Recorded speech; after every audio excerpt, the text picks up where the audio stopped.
क्या आप जानते हैं आयुर्वेद में एक मशहूर सप्लीमेंट है, दवाई है जो सभी तरह के कफ में आपको अच्छे रिजल्ट देती है। इस दवाई का नाम है सीतोपलादी चूर्ण। शायद आपने इसका नाम सुना होगा, लिया भी होगा कोविड के दौरान। आज मैं आपको बताता हूं कि ये कौन कौन सी खांसी में आपको आराम देगा।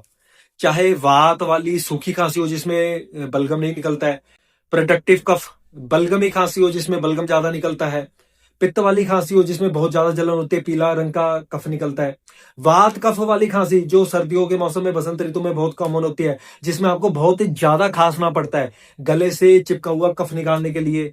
आपको कोई खांसी है, कोई एक्सीडेंट इंजरी हो गई है, ट्यूबरकुलोसिस करके अगर आपको खांसी है, कोई लंबी पुरानी बीमारी करके, उन सभी में ये बहुत अच्छे रिजल्ट देती है।